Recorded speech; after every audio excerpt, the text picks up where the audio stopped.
First of all, when I get excited, when I talk about topics I like, this especially games, I tend to speed up my talk, and it goes faster, and sometimes I may be completely ununderstandable to everybody. If that happens, please do not feel, just raise your hand and say, Uroš, stop, play, rewind, I'll stop and I explain, if it happens. Oh, sorry. Yeah, okay. I'm getting better, yes, thank you. Yeah, that's pretty much, yeah. And of course, also for you, if I do the same thing, go to speed or some skip, so please stop me. I'll repeat myself, rewind myself, speak backwards, something like that. Okay, so this is the last lecture, and I will try to be short, precise, let you enjoy, have some fun. Anyway, okay? So we'll be talking a little bit about games and gaming culture and how we can implement games into education and primarily use them for educational purposes. So you could consider this the start of these lectures, you get a quest. And it starts here, like a proper game. So, it is the year 2017. Now, since I see there is a mixed population of different ages here, who remembers here Back to the Future movies? Oh, very nice, thank you. So, if you remember the second part of the franchise, there is a moment when they travel to the future, to around year 2015, and that the whole movie at some point encompasses the visions of the future as the people at that time saw it, how the future will look, especially for the young people. And see here are some examples how future would look. And just one thing to add, if you remember it, the movie from your childhood, that movie was made in 1989. So yes, we are old. Yes. Yes. Be okay with it. Come on. Okay. So, how did it look? You have fashionable people, fashionable clothes with flying cars, of course, right now.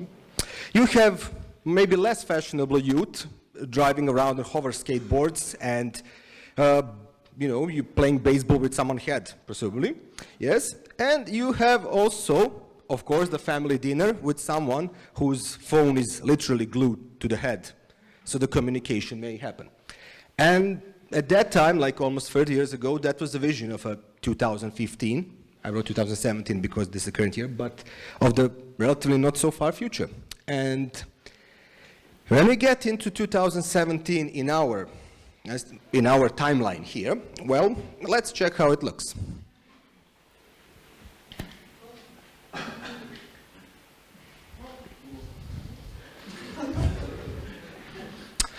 Any difference?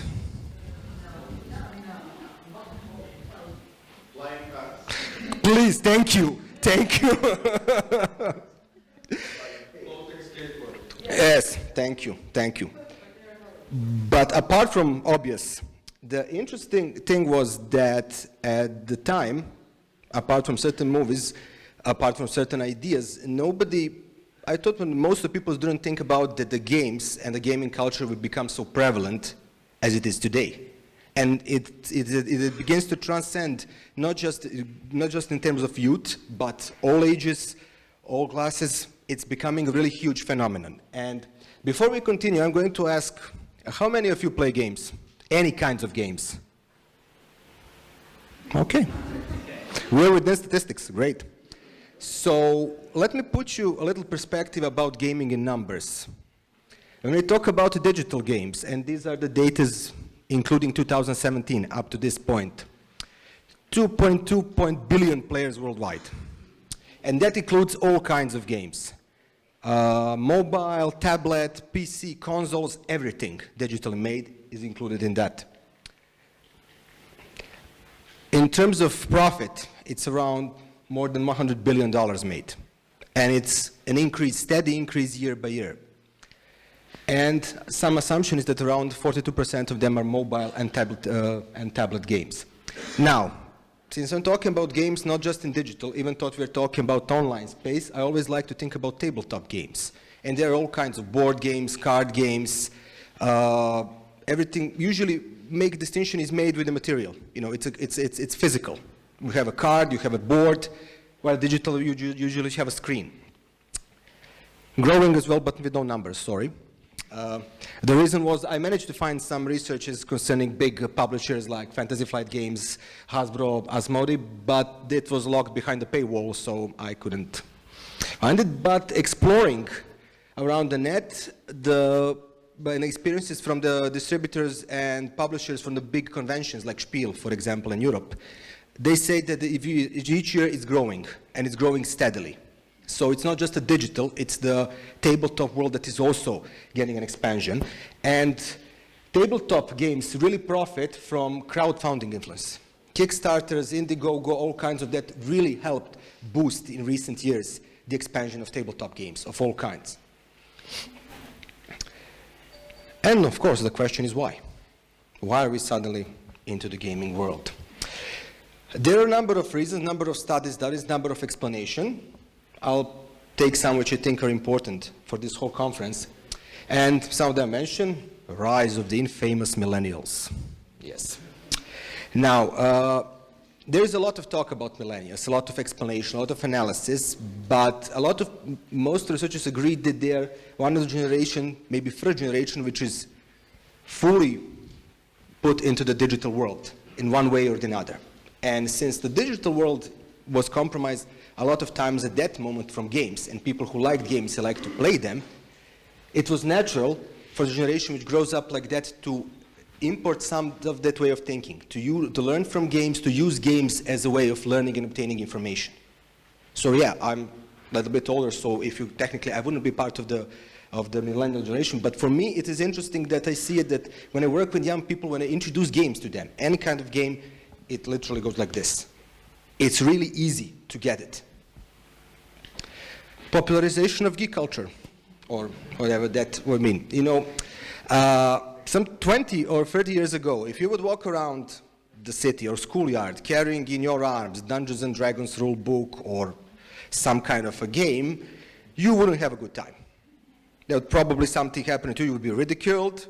In worst case, you would end in a garbage can or something would happen to you. But today, it's considered, I won't call it a standard, but a completely normal thing, something that is completely acceptable. For me, it's interesting the change which happens in a gaming population from like 10 or 20 years ago and now, when I go to the clubs, gaming clubs, the hobby stores, which facilitate board games and all kinds of games people play, and I remember the distinction, I see the distinction in population then and now. Then was usually what we like to call, generally speaking, geeks, nerds, whatever that means, it's a really broad term. But today when I enter, completely different population is there. You can see different approaches, different things, so it's becoming a sign of a, maybe not, I won't call it prime thing, but it is becoming something that is accepted and seen as something, yeah, a total okay way to spend your free time. And of course, without internet, nothing. Internet was made possible to bring up one of the types of games which are today prevalent, multiplayer games. Especially the big MMOs like World of Warcraft, things internet made possible for players worldwide in millions to engage into games and share a liked experience. Without internet, I don't think this rise of games and all kinds would be possible. And of course, I have to add this, and I added that one before, it's profit. Within entertainment industry, gaming is considered one of the largest growing type of fields of entertainment industry. The budgets for AAA titles, the huge, big selling titles, are now on par with the blockbuster movies. Hundreds of millions of dollars are invested into them. And it is one of the reasons, it wasn't the reason why they started, but it's definitely now the reason what is driving the gaming culture and the games from this moment. And of course, there is one other why.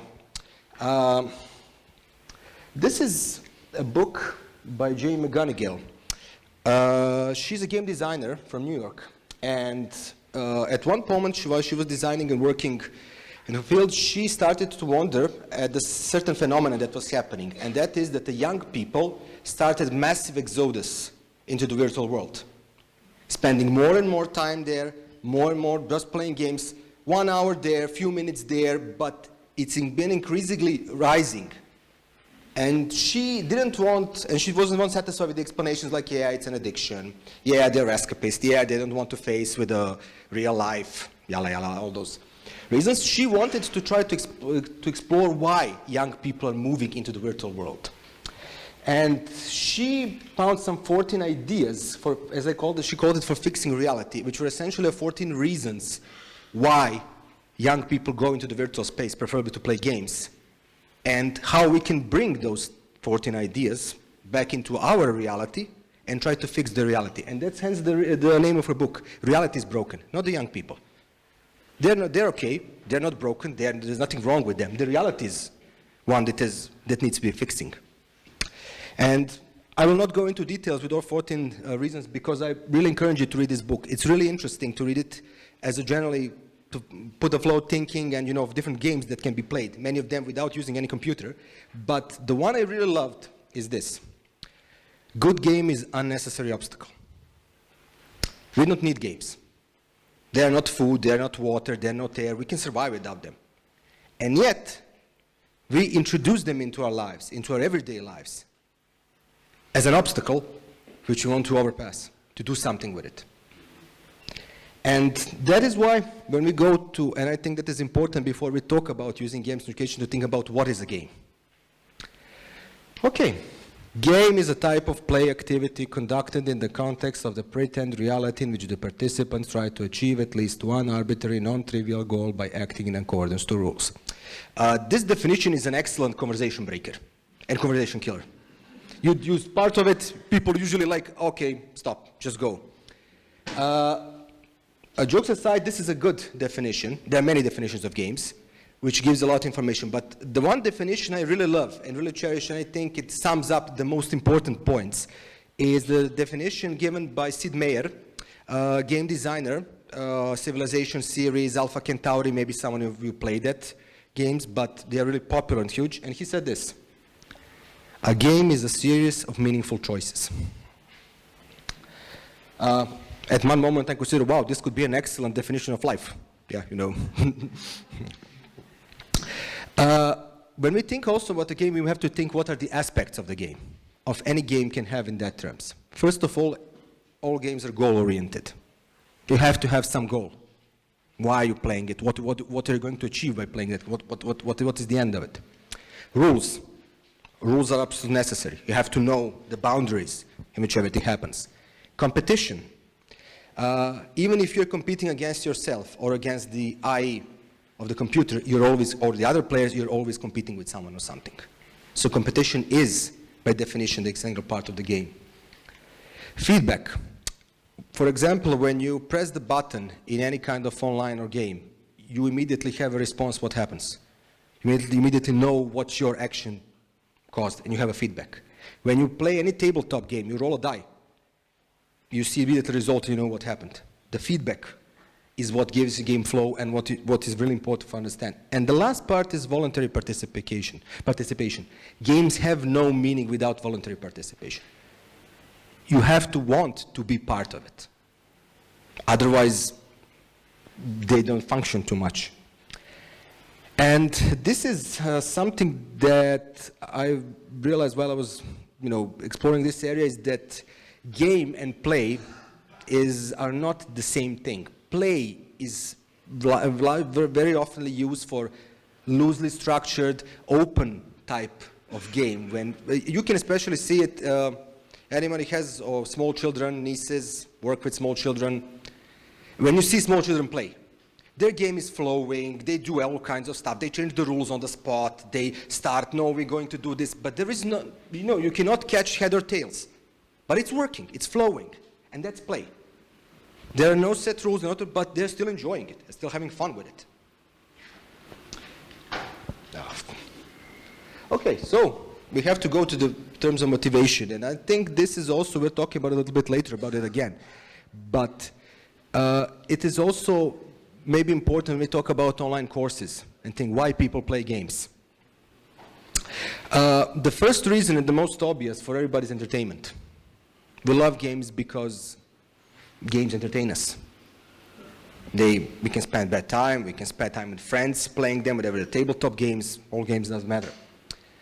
And this is something that we are usually not very, not very thinking much about it, but it's really important, enhancing our adaptive variability. It essentially means that a lot of games can influence our cognitive development. We talked about a lot of the studies how chess can influence our better functioning, thinking about making strategies, planning. And a lot of games, even today in digital world, can really make you think differently, especially if you're playing strategy games, simulation games, you are having a different approach, you're thinking about the whole picture. So yeah, it does influence it. And also, especially because a lot of culture is happening today online, it has become a sort of a norm for social development. You have to exchange something with it. That is the best way how you see this, how this difference is when you go to the chat in any game. If you look at, you don't have to go play the game, you can look at it online. Half of the shortcuts and short words, most people don't understand. What does this mean? What is this? What is GG, WP? What does this mean? But for the players who are in the game, they know. And it is important. And of course, the reward. And I want you to remember this. Because this is something that can work when we talk about games in both ways, both positive and negative. We are types of beings who like to be rewarded in all kinds of manners for the things we do. And think of it as a sort of a, how do you call it, extra motivation when you think about maybe online courses and think how people can be rewarded. Yeah.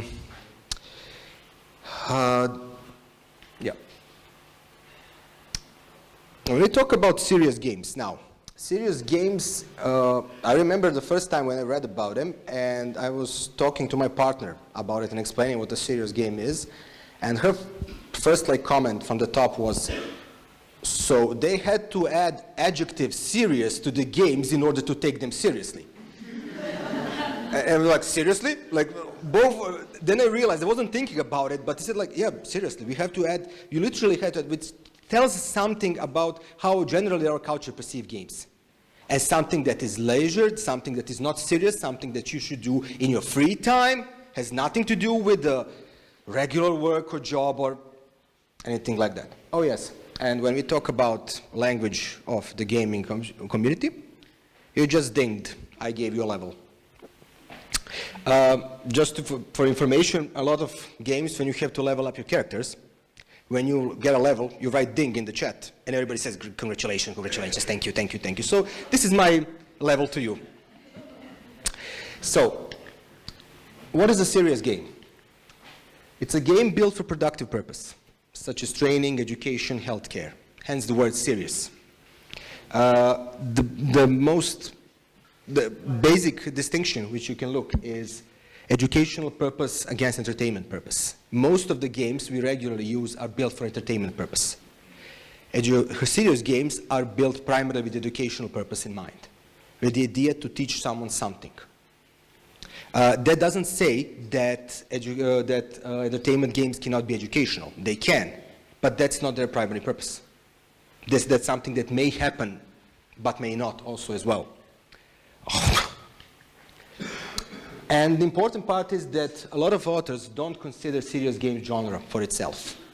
It just considers them a part of the gaming culture and possibility of games, how can be used or made, but they're not a genre for itself. And they have all the regular aspects that the games from entertainment industry have.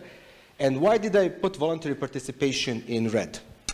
Some authors claim that since serious games include different training games which are used for training people, like simulations and things, and which are essentially obligatory for people to pass in order to use them, that voluntary participation is not so much, that you cannot say if you want to be a pilot, I don't want to sit in a simulator cockpit and drive. No, you cannot.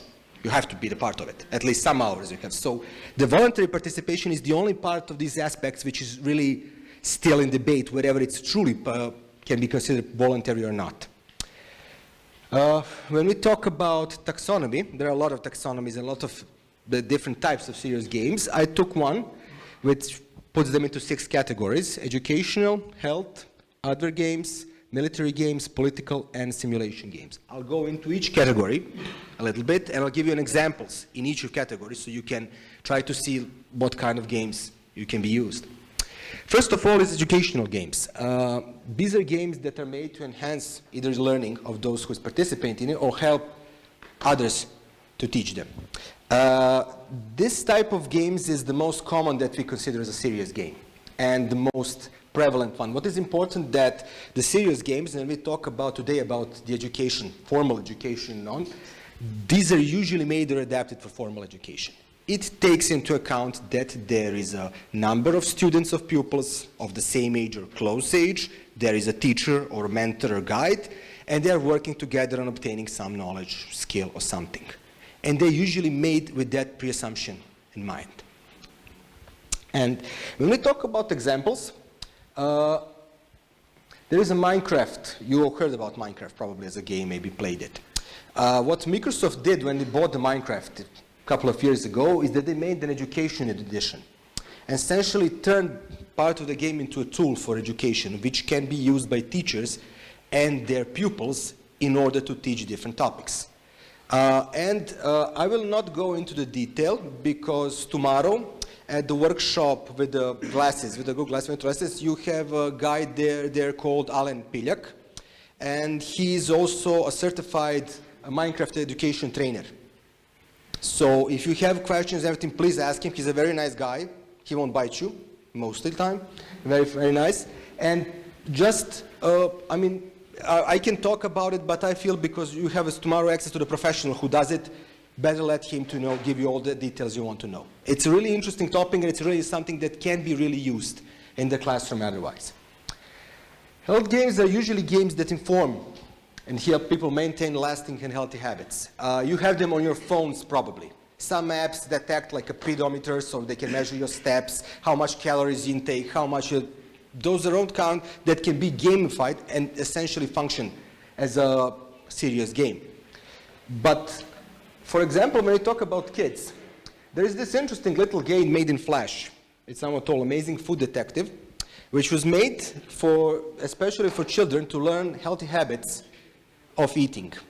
And you are a detective, you're helping a detective solving a case.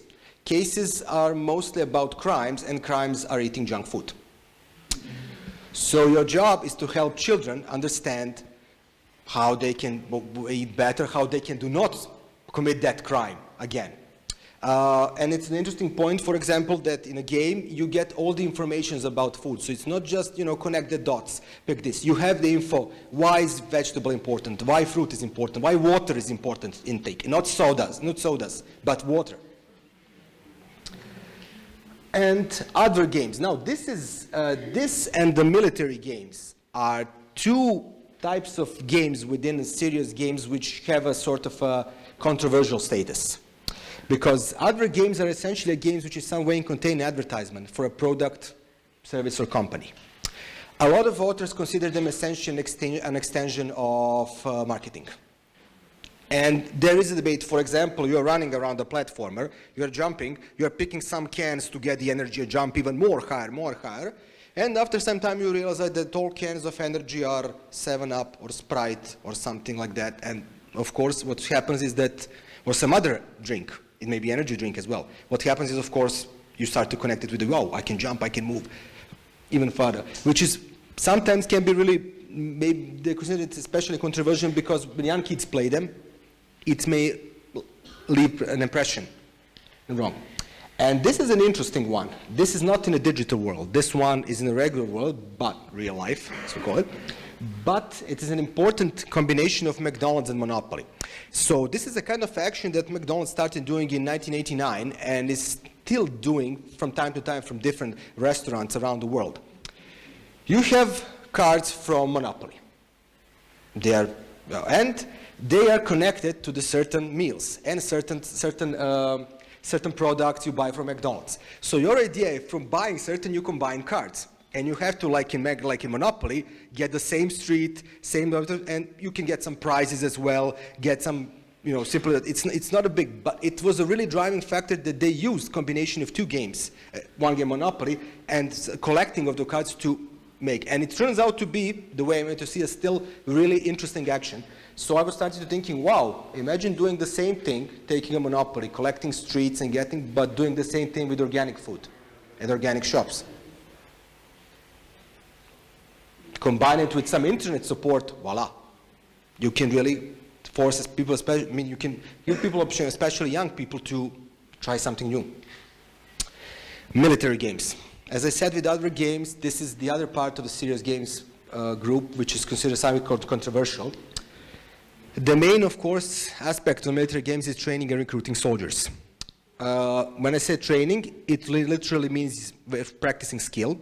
Each one of you, whoever played some games, see those first-person shooters like Call of Duty and all of them, which you can literally aim, shoot other people, and do something like that. Well, the games are actually encouraging this to do.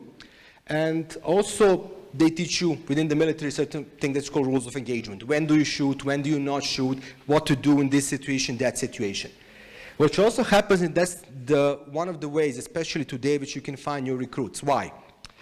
Probably a lot of people remember all those commercials like, join the army, see the world, and that. Well, today you don't have to. You just give people a game to play, and they see how it looks. And one of the biggest examples in this story is America's Army. It's a game made in 2002, and it's still active, of course upgraded all the time, like 15 years. And it is considered one of the prime means of recruitment throughout America for the young soldiers. What happens here is that game is literally a simulator of a life in the US military. You are into it, you have a version, you even have a virtual physical training. You play in the game, which is the same as the training you would pass when you go to join the army in real life. And when we talk about psychology, this game has one interesting twist.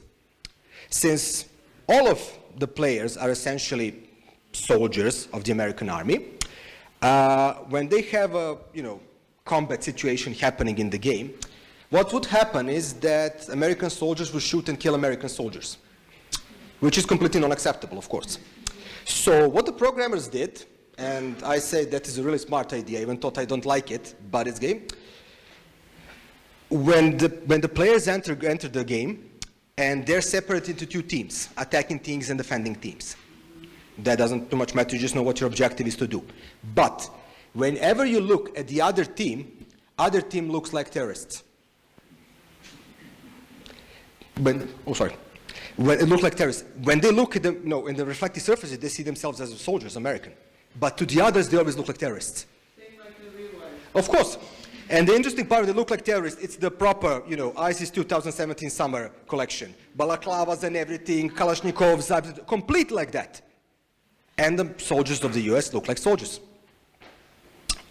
Think about it. Political games.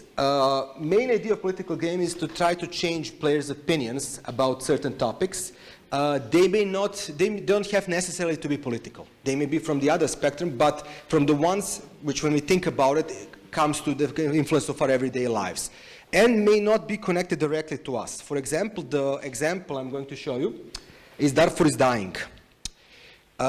This is a game from 2006, made by a group of people who wanted to pay attention of the world to the situation in Darfur and the civil war going there.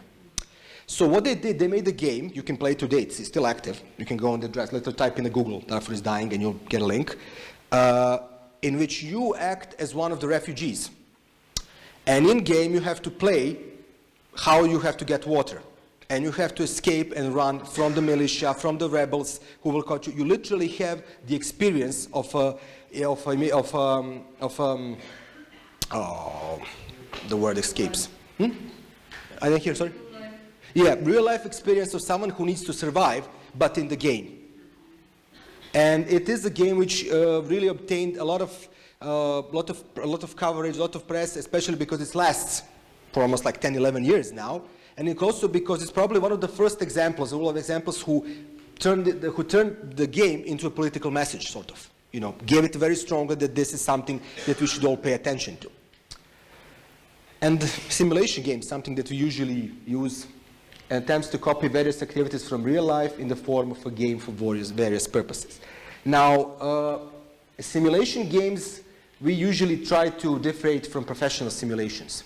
Professional simulations are what we talked about. That's usually something that has big hardware setup. First thing that usually comes to mind is flying and teaching, for example, in commercial companies and also in the military. They also have always controlled by instructor in the professional, and of course you always get an after-action review. With simulation games, you usually don't have nothing of this. What the example here is Microsoft Flight Simulator, which is probably one of the, for Microsoft, it's probably at this moment one of the oldest pieces of software they have that is still ongoing. It is 35 years old. It even predates Windows. Just to know how, I mean, it's upgraded regularly and everything, but it's still going on. And it's probably considered one of the best game-like flight simulators that can be used. And it got its reputation sort of tarnished because after September 11, 2001, one of the stories that circulated is that the terrorists used Flight Simulator, among other things, to practice hitting the Twin Towers. So his reputation got a little bit tarnished after that, but still it becomes one of the really interesting pieces of software which you can really enjoy the flying, if you enjoy flying, of course. If you don't enjoy flying, please do not. Okay, and I'll just breeze around gamification because it's a complete topic for itself. And it, you know, it can be an entire conference about it. When we talk about gamification, it's generally an application of game design elements and game principles in non-game context. You've been exposed to gamification, whether you know it or don't know it one way or the other, and I'm sure of it. If you were a part of, I will skip just this a bit, but of some program that gives you points for doing something, which you would normally do either way, but you're going to get it, that you get some badges, like decorations, like something that, you know, simply, yeah, you know, you are the first to do this, first to do that. And ladder, where you have like a literal table where every score is put and you can see your first, second, which is your place. You've been what they call the PBL system. And that is often one of the, you know, easy ways to spot gamification. Usually activities which are done in gamification are the ones which were done easy either way, but they are not connected to the games itself. But what the people who gamify use PBL system along with the rewards and competition in order to encourage people to do that. And you can find it everywhere. Oh, join our club so we are selling this and that product. You collect this many points when you buy this. After that many points, you get this badge. You're going to this. After that much, you are ranked as a top one seller or buyer. Essentially, it is what a gamification in some way is. And I'll just briefly touch also the games in non-formal education and non-digital setting. First of all, they're already present there. We don't call them games, but they're there. They're warm-ups, energizers, all kinds of exercises we do, they essentially have game-like characteristics or they're games. But for some reason, we don't call them games, just like with serious games. I don't know if there is the idea that if they call them games, people will understand them, you know. This is not something serious we do, they're just playing. All kinds of games are a simulation. Imagine the world without internet, imagine the world without oil, imagine the world with this and that. Simulate the situation, which we've done in workshops and things. They're all games, essentially. They have all those aspects in their function, yet we never call them games. Maybe that's the reason why I personally got involved and really fell in love with theater games and exercises. Because this is Augusto Boal's games for actors and non-actors. Especially with, and also the improvisation theater, because in those and many others, there is no problem to call games games. That's a theater game. Let's play it. What's next? So many choices after everything you've seen. So I advise you to take your staff of decision. Equip your staff of decision. And if you ask what the staff of decision, it's pen. The question is, what can we do? I'm not putting into terms of what can you do, but what can we all do with using games into educational purposes. First of all, we can use existing games, any kinds of games that were already mentioned here or before. Google, or maybe not Google, but DuckDuck.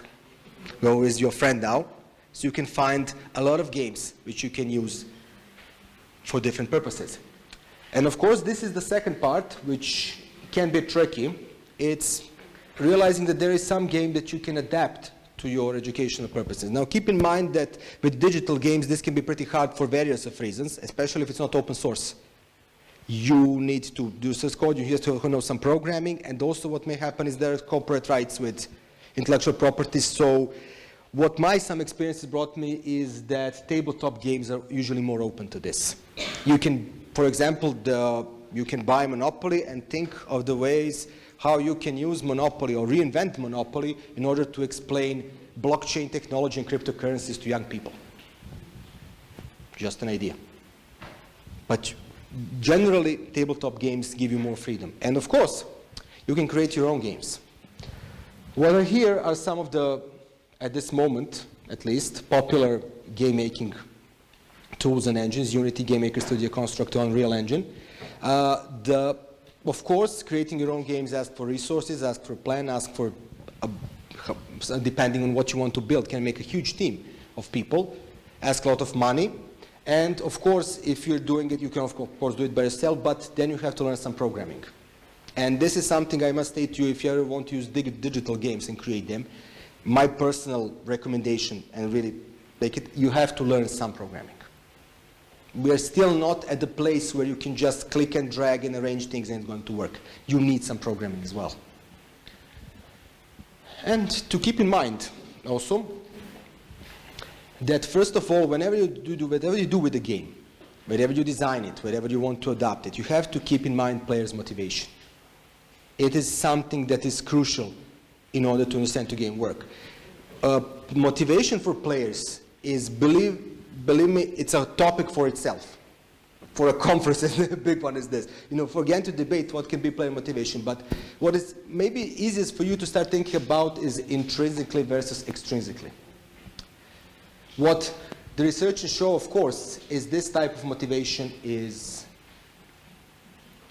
much more lasting, give a deeper meaning. People are playing games much more and more into it than extrinsically.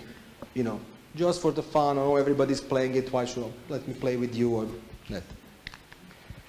And outcomes. Same as we're thinking about any education or any skill, anything we want to teach someone, we think about what are the outcomes of this skill, of this process, and everything. The thing you have to ask is, what did the player learn? What will the player learn when you play the game? Any skill, any information, any knowledge, anything. It can be literally anything. But there is, personally, I think, is something more important than that. I mean, maybe not more important, but important as that. How did the player feel, or how will they feel while playing the game? If you remember, of course you remember, the example Darfur is dying. When you play the game, what the game evocates in terms of feeling is dreadfulness and fear. And it goes along completely along with the subject it's going to say. But if we put some feeling like happiness, it wouldn't work. Probably feel like offensive. So you have to think of the idea, how would player feel, and what he or she feel while they play the game. It's a topic for itself. And when you write, for example, a concept note for a game you think to design, usually one of the high concept document, usually what somebody asks you to say, put that whole game, whole experiences, everything into one line. Like literally sell it to me in one line. If you say that one line, I have to be interested to ask for more, to want to talk about it, what does the game do, how does it work? And it's something I used to think about summarizing or synthesizing. What is the key experiences of the players? What is something they will get out of that game, whatever it is? Is it something they will learn? Is it something different? Some experience they will bring. And some, just to be advised when using games. First of all, yes, games can be addictive. There is a still ongoing debate that whether the games itself are addictive, or we as humans are addictive beings and games are just another medium that we attached and use it to fill the void. But what we have to think about that a lot of games essentially on a psychological level function as a Skinner box. You know what a Skinner box is? Psychology Skinner box, you put an animal into this box, and there is a button, and the animal has to press that button and it gets some sweet or some fruit or something it likes. Yeah. Eats it, press again, press again, press again, press again, press again, and it reinforces the behavior. So what games do essentially at the end can do is just reinforce it. You click and something happens, something good. In shooter games you shoot someone. Happy. Reinforcing that is something that really grows. And that is why some researchers, for example, said that 21 hours per week, maximally for playing games, is something that is advisable in terms of that there will be no negative consequences if people are kept within this line. Of course, it's recommended, it doesn't have to be 21, it can be less than that. But this is something that is recommended. When you go over it, it starts to go. I talked about different language and about different aspects of it, but what is important is that it has its own language, it has its own culture, and it's something you have to take in mind when you're making games, especially digital games in online communities. They sometimes have their own complete language developed, or usually derived from English, some other language. And if you're going into it, it's necessary to at least familiarize yourself with some terms. And it's an ever-changing landscape, really. Gaming 10 years ago is somewhat completely different than gaming now. For example, just one simple example, 10 years ago we didn't have smartphones, essentially. There was no mobile games, or they were, but they were really primitive. Right now, as you saw, it's like almost 50% of the gaming market. Things that are going up, that are going to introduce virtual reality, that some of it will be introduced tomorrow, but also something that is really important, and that is augmented reality. You remember a year ago Pokemon thing, people collecting Pokemons and things. Essentially, that's an augmented reality game. So you're not introducing a new reality like virtual realities. You are using this reality already here, just augment it a little bit. And that is something that I believe, especially with the rise of the Pokemons, is something that you should look forward to and think about it as a way of using games in education. Imagine using augmented reality to teach history. Or any kinds of things. And there are two books I would really like to recommend you for reading, whenever you're going to design your games or not. I really recommend them because I think they're really good, and they give you different perspectives about things. One I already mentioned, that is Reality is Broken, and Why Game Makes Us Better and How They Can Change the World, by Jamie McGonigal. And the other one is Challenges for Game Designers. Now, this book essentially uses a bunch of non-digital exercises for game designers, but a lot of these exercises can be used to encourage young people to create games, because they're almost always using to create some kind of prototype, something that can be done.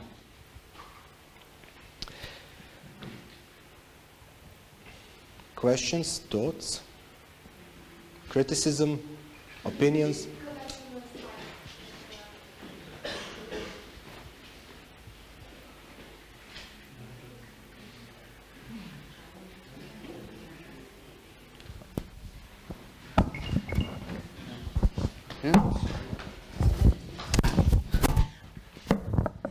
As I said, a dinosaur who likes games. Okay, I really believe that gamification can increase the interest, what we lack right now.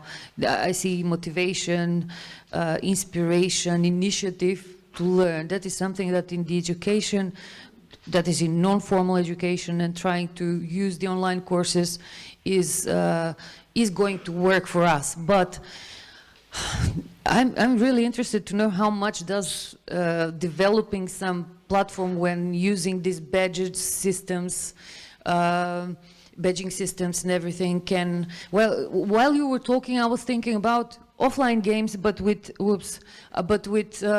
students in schools, like challenges and everything. That might work. I've been doing it like a system of rewarding with my niece and other kids, like learning positive behavior and gaining rewards. So that is something that is used, but not as often as it should be in the education. So I really, really think that we need to think about this much more. And me for myself, when you're saying like about rewards, I do like playing games just because of the rewards, and everybody has this internal motivation, like I want to be first on the ladder, and I hate the game and I don't want to play it anymore, it wastes my time, but I want to be first. You know, everybody has something like that, and that is the addiction. So when we find it in the children and the youth, maybe we can really, really improve what we're doing now. Thank you.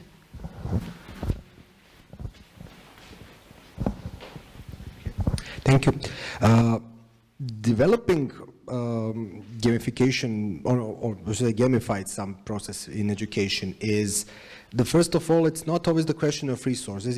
I usually think of it as a question of outcomes. What do we want to do and what do we want to have it at the end? All other things, somehow folds upon it and builds upon itself. What I'm thinking is that we see the potential of it, everybody, but a lot of us, myself included, of course, are still wary and not so much into approaching it.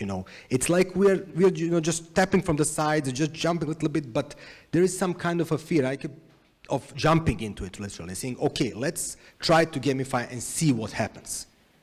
Let's take an experimental class, try to and see what we can do with that. Of course, I think it's still, at least for the Serbia, I think it's still maybe miles away we are from it in educational part. But I always think about it, how we can use. If I have a minute or two, okay. Since I was working in a high school, and past that, what I did once was, since kids, I was teaching them, they loved board games. I brought sometimes board games and play with them, and we were talking about this, all kinds of stuff. So, and I made a small experiment. I brought a board game, and 4 of them were playing it. It's called Pandemic. Anybody play that game? It's a board game where it's a fully cooperative game. All players are members of the CDC, Center for Disease Control. You're trying to prevent diseases spreading throughout the world and protect the world. So I asked them to play. They played, they know the rules, they really like it. Game can be harsh, but they're doing it. So what I did was, okay, you know the game. Each of them gave a piece of paper. And each piece of paper had a trait, psychological trait on it. Or what I thought at that moment was psychological trait. Stubborn, passive, and there were 4 very different ones. And then I asked them, okay, play again the game, but this time you have to make all the arrangement, because it's cooperative, primarily through that trait. So what happens is that games explodes in a matter of turns and minutes. They get into a fight, the game destroys them, the engine, because they're not there spending more time fighting among themselves than doing something productive. So what I did is I asked them to then, for the final round, to turn around that piece of paper so everybody can see the trait, and said, okay, now you have the knowledge of communication and skills. Try to communicate with each other by knowing the trait. You know that person is stubborn, try to do something to reason that you know that person is passive, you know that person says they try to use it your best. It functions better, not as they're playing regularly, but better.